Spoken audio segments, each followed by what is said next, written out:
بہت بہتر طریقے سے چلے، کیونکہ اس کا جو زیادہ مفاد، ٹھیک ہے بزنس مین کمیونٹی ہے، اس کا پرافٹ کا ریشو اپنی جگہ، لیکن الٹیمیٹ بینیفیشری ایک ملک کا عام آدمی ہے، ایک ملک کا وہ شہری ہے جو اس وقت جو حالات ہیں وہ آپ کے سامنے ہیں۔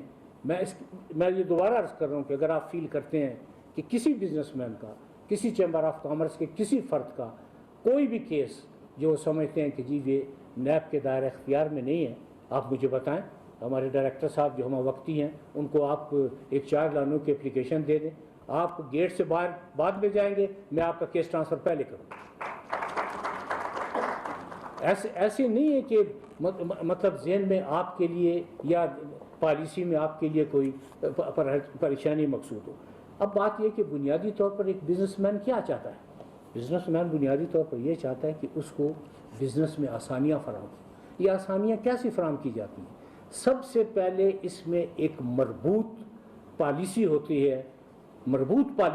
ہے جو چیمبر آف کامرس کو کانفیڈنس میں، اعتماد میں لے کر بنائی جاتی ہے۔ جب ایک پالیسی کو آپ اعتماد میں لے کر بناتے ہیں تو چیمبر آف کامرس بھی رضامندی سے آپ کے ساتھ کوآپریٹ کرتا ہے اور اس کے نتائج ہمیشہ بہت بہتر نکلتے ہیں۔ تو میں یہاں بڑا مؤدبانہ عرض کروں کہ اس پالیسی کے فریم کرنے میں نیب کا نہ کبھی حصہ تھا، نہ نیب کا کوئی حصہ ہے اور نہ نیب کا آئندہ حصہ ہوگا۔ دوسری اہم چیز جو آپ کے بزنس کو فلورش کرتی ہے، آپ کے مفادات کا نگہداشت کرتی ہے، وہ امن و امان ہے۔ اللہ تعالیٰ کا فضل و کرم ہے کہ امن و امان کی صورت پہلے سے بہتر ہے، اور اس میں سارا کریڈٹ جو ہے وہ افواج پاکستان کو جاتا ہے، جنہوں نے اپنا خون دے کر، اپنا آج قربان کر کے آپ کا کل محفوظ کیا، اور اس کے لیے ہم سب ان کے شکر گزار ہیں۔ امن و امان بہتر ہے، اس کے نتائج بھی ظاہر ہو رہے ہیں کہ رفتہ رفتہ بزنس کمیونٹی کے مفادات کا تحفظ بھی ہو رہا ہے، معیشت بھی بہتر ہو رہی ہے۔ جیسے کہ پریزیڈنٹ صاحب نے فرمایا، تعمیراتی انڈسٹری کو بھی کچھ نہ کچھ بوم ملا ہے، کیونکہ تعمیراتی انڈسٹری وہ ہے جس کے ساتھ کئی چھوٹی انڈسٹریز وابستہ ہیں، اور یہ آج تک نہیں ہوا کہ کسی اس شعبے میں بے جا مداخلت کی گئی۔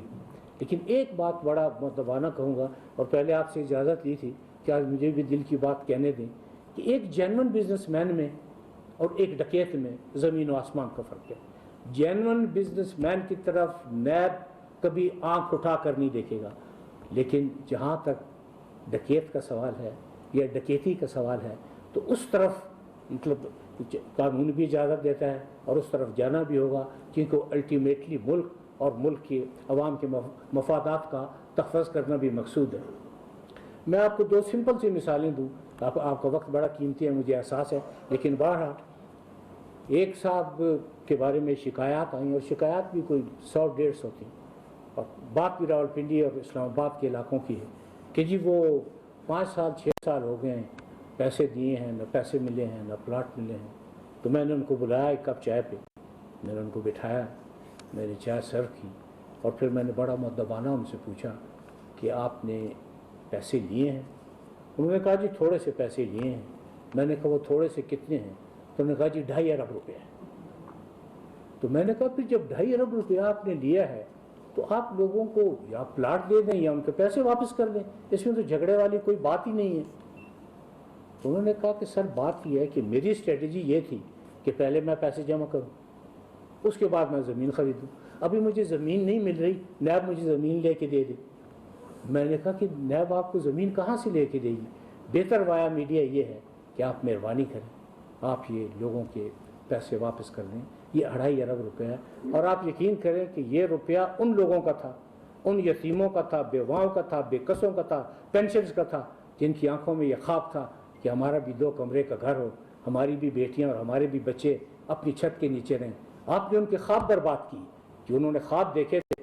آپ نے پیسے لیے اور اس کے بعد آپ نظر ہی نہیں آ رہے ہیں، آپ کے دفتر میں تالا پڑا ہوا ہے۔ تو انہوں نے عذرائے نوازش میری بات مانی، انہوں نے کہا کہ جی آپ پیسے قسطوں میں لیں۔ میں نے کہا کہ اگر قسطیں معقول ہیں تو نیب کو کوئی اعتراض نہیں ہے۔ انہوں نے کہا کہ جی میں 1 ارب روپیہ پہلے دوں گا اور باقی میں اقساط میں کروں گا۔ ہم نے دوسری ان سے بات نہیں کی، ہم نے کہا ٹھیک ہے جی آپ 1 ارب روپیہ دے دیں پہلے، اس کے بعد آپ